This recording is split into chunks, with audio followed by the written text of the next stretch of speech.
My name is Sheku and I was born in Shenge, Freetown, Sierra Leone, west part of Africa.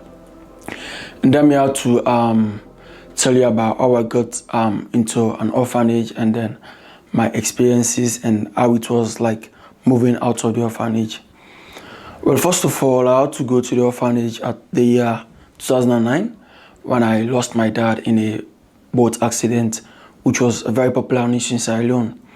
So, couple days, I had to get these folks that came into my village and then talk to our village elders and tell them we're here to support these kids due to the incident that happened. We want to rescue them, empower them, and then see how they could get a better life and all. Well, it was acceptable because, everybody wished to have a better life because everybody deserves shelter, good food and all. So they had to tell them, we'll give them good education, we'll give them good food, we'll give them good shelter. And all these things listed, I was deprived from them when I was home in the village.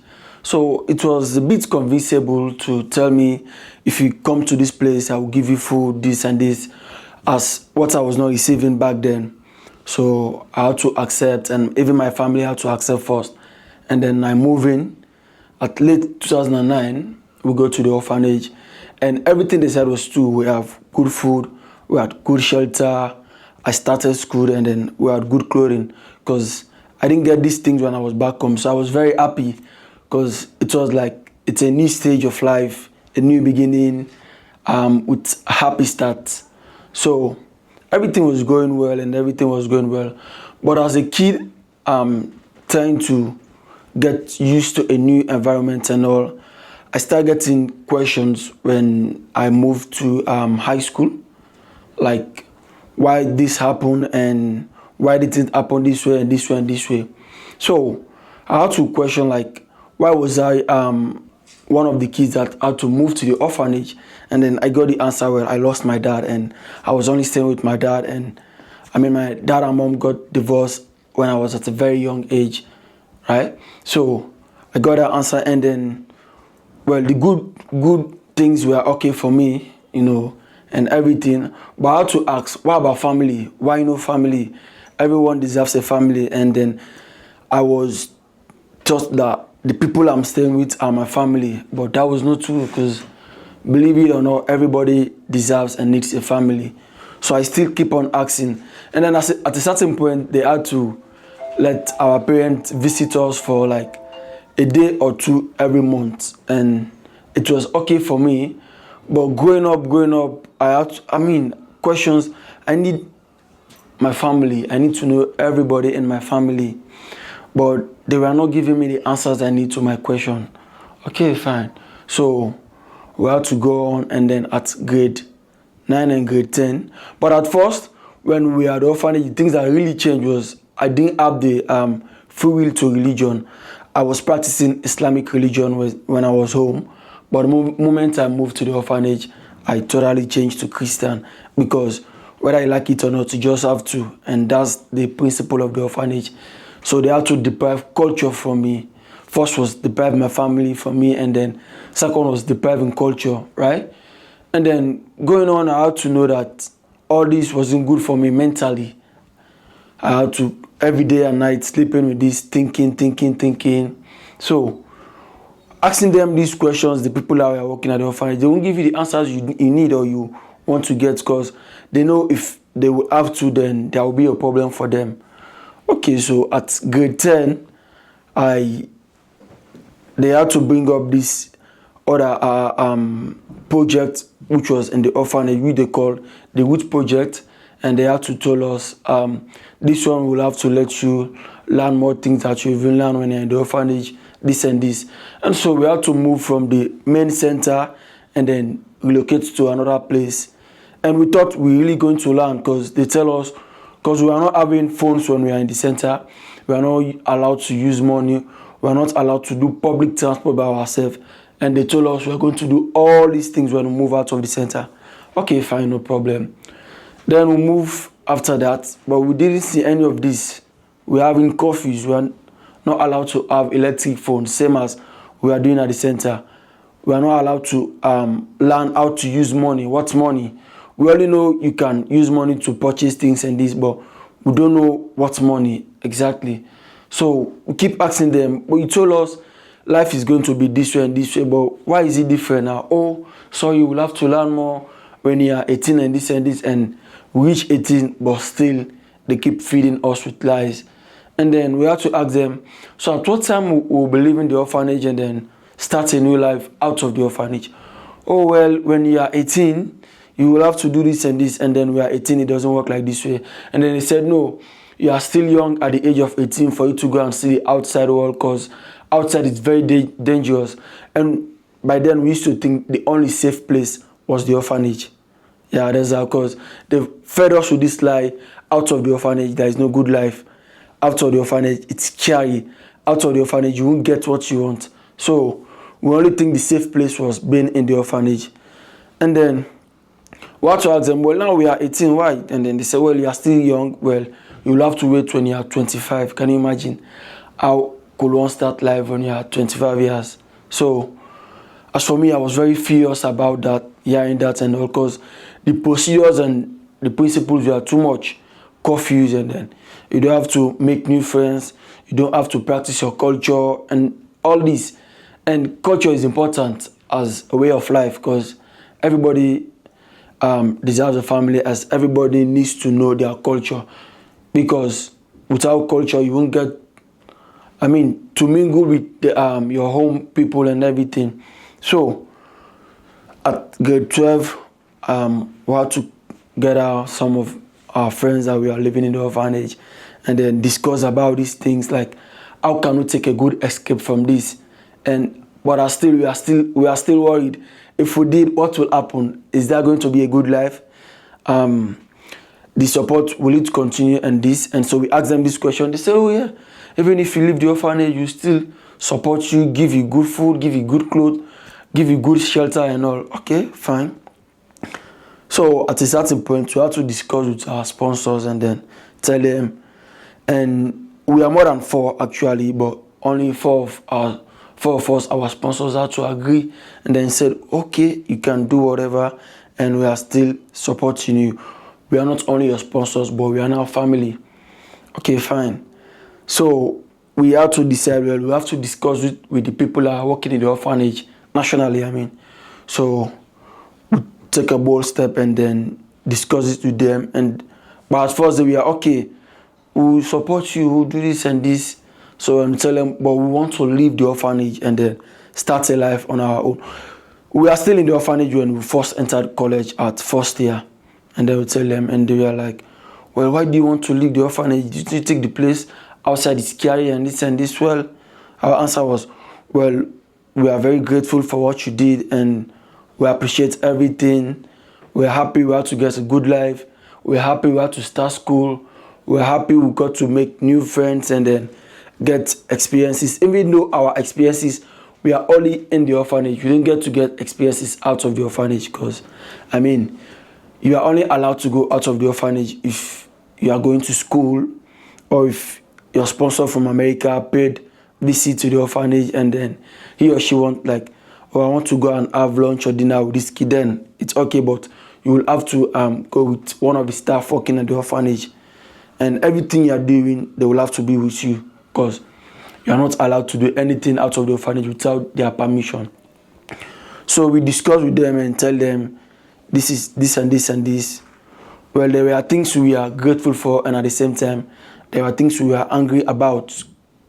We are grateful, as I keep saying, we are grateful for all the good life, and then we are just angry about losing the culture, losing the family, losing experiences out of the orphanage. And then even the time we realized this thing was not love, it was all exploitation.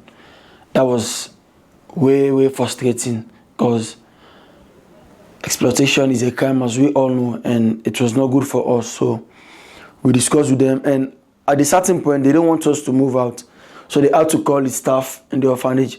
Oh, don't let these kids out of the orphanage till we give you permission and this and this. Or they will have to sign our departure document, call social welfare, call our parents and this and this.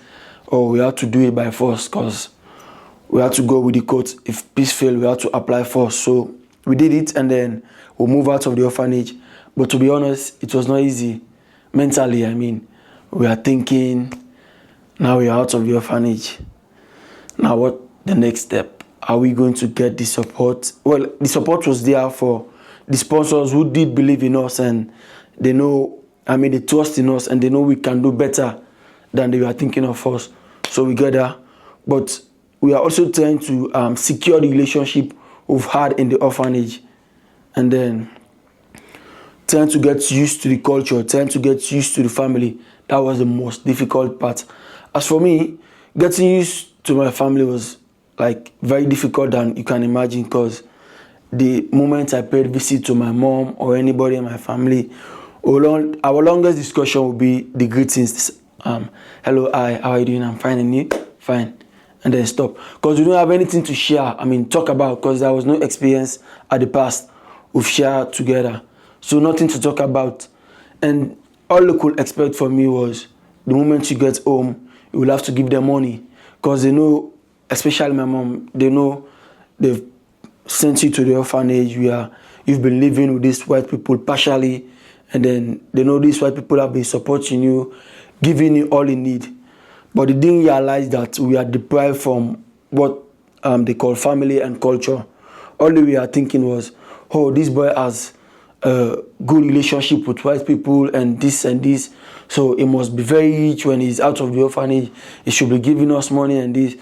So the moment we pay visit and then we're about to take our leave, oh, you could get like more than 1 million goodbye just for them to see or respond if you are going to be like getting something from your pockets and then give it to them. And it was very frustrating, because we are not trying to give you money. We are trying to get what we are deprived from, what we lost at the past. But these people couldn't understand. All they think of was this and this and this. So, and even culture was very difficult for us, because communicating with people in the outside world was very difficult, because we are just used to this American communication. You only have to discuss this way and this way. Now, we are even deprived of our vernacular, our formal language in the country. At a certain point, they will punish you if you didn't speak English. You will be deprived from your playtime, or deprived from your food, or deprived from this if you didn't speak English, because all you want us to learn is English, English, English. It was like, I could say, a second colonization, something like that, right? And when we move out, we move out at early 2023. I think it was in March or April. And for me particularly, it was very difficult. I had to be going in this bad substances just to see how I could control these mental issues and all. Yeah, leaving the organization was very difficult mentally for all of us. Getting used to culture, trying to get used to family, and even trying to know the outer world, how things were like, trying to know what's the media, trying to know what's money, how to manage and use money. All that was very difficult for us. So at a certain point, we will have to ask friends and this, even though sometimes we are deceived by some, like they will know that, oh, these people are novice to the outside world. So we'll have to see how we can cook them and all. And it was very difficult, right?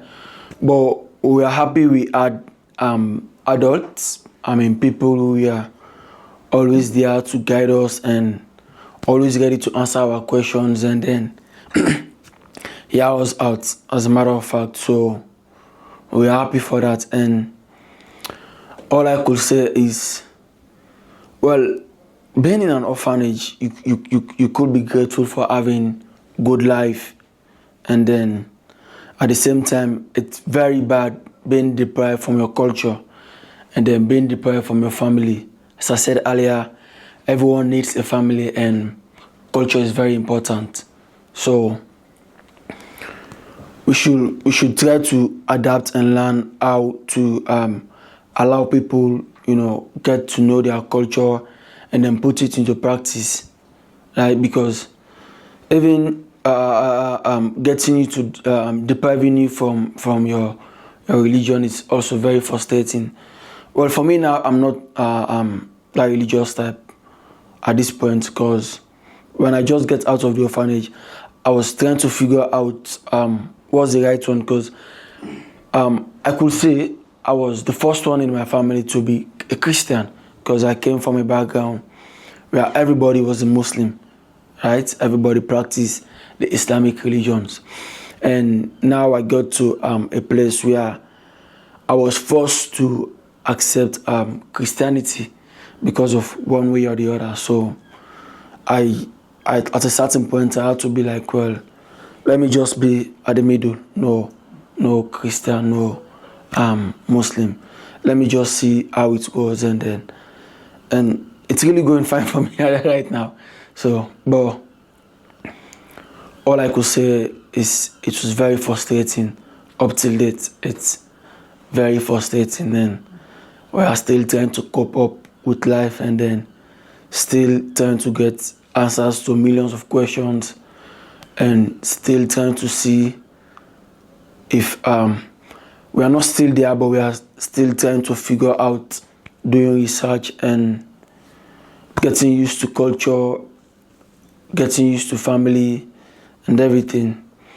But I'm grateful for our sponsors, and grateful for the smart and smart and lovely adults that we are there to protect us, and then see how they could help us get stable mentally, and just to see we didn't go the wrong way, and always ready to protect us even if we fall. Because at the orphanage, it was like you just have to live in this one big circle where you do all your experience, where you do all your lives. We are deprived from childhood, and we all know childhood memories can never, you can never get it if you lost it. So that's a very difficult part. And yeah, so we just want to see our best, because we know millions have lost it and millions are still losing it, but we don't want millions to keep losing their childhood experience and all. So if there will be a better way, if there will be a good medicine to give to society, just to see these stupid things don't continue to happen, because we're all hoping for a better future, because we really had a bad past, and then trying to look to a better future and see how we could put a stop to this mental virus. Thank you.